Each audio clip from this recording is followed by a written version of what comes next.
ఈ వీడియోను మీకు సమర్పిస్తున్నవారు Godavari Krishna cooperative society limited. కలియుగ వైకుంఠం తిరుమలలో శ్రీ వెంకటేశ్వర స్వామివారి ఆలయంలో ఒక అపురూపమైన శిల ఉంది. అదే క్షేత్రపాలక శిల. ఈ శిల ధ్వజస్తంభ మండపం ఆవరణలో బలిపీఠానికి ఈశాన్య మూలన బలిపీఠం ఆకారంలోనే సుమారు 1.5 అడుగుల ఎత్తుతో దర్శనమిస్తుంది.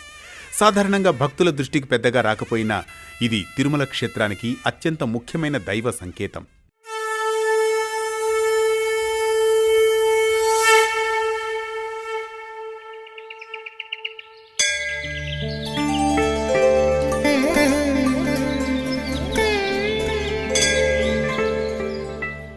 పురాణాల ప్రకారం తిరుమల క్షేత్రానికి క్షేత్రపాలకుడు సాక్షాత్తు రుద్రుడు, ఆ శివుడు.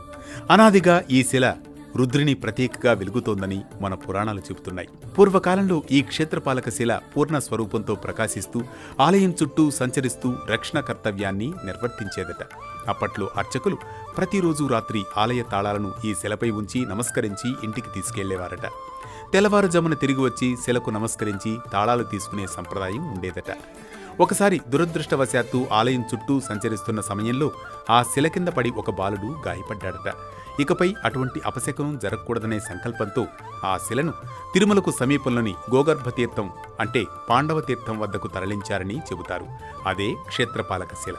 పూర్ణ స్వరూపంతో గోగర్భతీర్థంలో, అంశాస్వరూపంతో తిరుమల ఆలయంలో శివుడు కూడా వెలుగొందుతున్నాడని భక్తుల విశ్వాసం. ప్రతి ఏటా మహాశివరాత్రి పర్వదినం నాడు అర్చకులు, ఆలయాధికారులు, భక్తులు మంగళ వాయిద్యాలతో గోగర్భతీర్థానికి వెళ్లి ఏకాదశ రుద్రాభిషేకం నిర్వహిస్తారు.